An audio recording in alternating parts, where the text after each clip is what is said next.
Okay, so lately I've been doing a lot of like, I guess, little assignments through the program that I'm in, but I feel like they're so small. Like, I don't know if like they're even like, I guess, worth like putting them on like a GitHub or like a portfolio. Cause like recently we did like a Python analysis of like snap test data for dog recovery rate and like spinal injury, something like that. And so we did a lot of like Python, but it was just like a really small data set, and it was like just a couple of visualizations we got out of it. So I don't know if that's like, if I start putting a lot of small things like that, would it just kind of all get lost? It does get lost. So I think for learning, it's really good to do these small projects. But as you're investing in a job search, having one big project you can talk about yields way better results, because in an interview, usually they let you talk about what project you want to talk about. And they say, hey, what's your proudest project? Just like I asked you. Or what's the most interesting thing you've worked on? And, having 9 different things scattered around, not so helpful. Now I know, so yeah, just where you can, do it on one project and just, keep growing that project. You learn Tableau, make a visualization. You learn pandas, let's do some modeling. You did some SQL, let's run some SQL queries against that same data set and find some more insights, just, definitely. Yeah, I think the trick is to find a project that ties the little things together. Like, if you're writing some type of a data pool, okay, well, let's find an interesting data set. And it just, it takes a lot of, creativity. I think just thinking outside of the box. Nick, I did want to push back a little bit of like, okay, so the adage is never do free work. Like, how does that kind of plug into? Is this just? Are you seeing this as like kind of like how people see online courses? Like, let's do a side hustle, not worry about monetizing it, or should you actually? Now that I'm thinking about it, building something that you plan on monetizing means you're going to take it more serious. It's like there's going to be discipline there. It doesn't have to be hugely like monetarily valuable. I think I don't know about the whole don't do free work. Like, it all starts out of passion. Like, when I was making my stock market for rappers, I didn't think I'd be a billionaire. I just was like, yo, this is going to be really cool if I can quantify whether I can bet on Drake or not and like see how he's doing in real time. So I think like, keep it small, keep it like as a passion project. I think if you can monetize it, that's cool. And if you can talk about that, that's even cooler, because then I think you're entrepreneurial. But I wouldn't push people to think about that, because once you start thinking about making money, then it's like, do people care about this? And then you start doing something boring. And then, I don't know. If you're really hurting for money, maybe, but like, just generally no, because I think we're just trying to make a really cool portfolio project, and that might not be in line with making money, right? So I almost want to like say no. Like, visualizing soccer players, I'm not sure anyone would pay you for that, but it would be something that you could do and could be really cool. Well, okay, I guess where the adage comes from is I've had people approach me like, hey, will you do free work for us, and then it'll be your interview.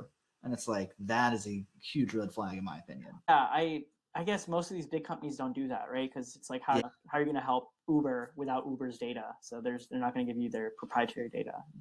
So it doesn't really happen at the bigger companies. Well, what's interesting is my neighbor is he used to be an engineer at Facebook, and he got a job at, and I'm blanking on it, Adobe. Okay. And apparently a lot of these big companies just have open source projects. So you can work on the project with the team.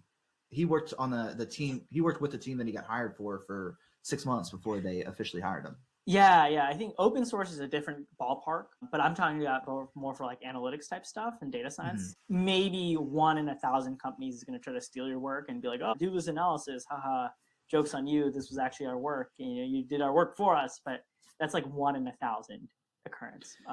Okay. Well, actually, I totally had a question like that he couldn't answer because he's an engineer. Is that open source concept? Does that apply at all to the analytics or data? Because the major obstacle I see is that the data is private. Yeah. No, but it does. This idea of doing work in public totally does, because again, like, there's all these really interesting data sets. Think about all the COVID data sets that came out and how many people made interesting projects using this data sets and different trackers. So I think it definitely applies. Yeah. And I mean, that's what we're doing with this Kaggle stuff. There's so many interesting Kaggle data sets that you can just put on GitHub and analyze and just keep doing it and show off to people that you know how to do your stuff.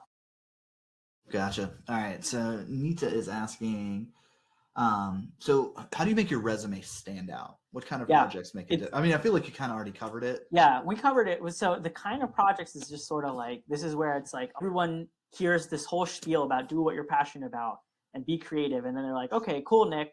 So tell me what I'm passionate about and tell me how, be creative for me. I'm like, yo, I can't do that. You know, like that's the whole point. Like, I don't know what you're into, but yeah, as I mentioned, these bigger projects, and it's also sort of like this idea I want to push back on people like, well, I don't know what to do. Sort of like, look, we just made up this project around pet adoption, right? Like, think about anything in the slightest. We talk about hip hop music, and there's 1,000 things. You can analyze rap lyrics using NLP. You can do some investigations into public Spotify data and predict who's going to win a Grammy. You know, there's 1,000 projects there. So that's what I'm trying to say is like, there's no like, oh, well, a Grammy prediction project would have been better, or an NLP project is better than a prediction project. It's like, yo, if you're into NLP, go do NLP. If you want to do Viz and you want to visualize what are the top brands rappers shout out, is it, you know, what are the most what cars are shouted out the most? Some people rap about Benz, some people rap about their Lambo. You know, that's like a quick project that you could visualize. That would be pretty interesting. Like, hey, what car brands are shouted out the most? That's like a Tableau project, right? So I don't know. I don't have the answer for you, but there's a bajillion ideas that you can just spitball. It's up to you to do them. Have you heard of that subreddit called Data is Beautiful? Yeah, totally. Yeah, so, it's a great place for inspiration. Our data is beautiful. Yeah, totally. I totally misspelled it. Data. Yeah, I was about to say, if we could just pull this up right fast.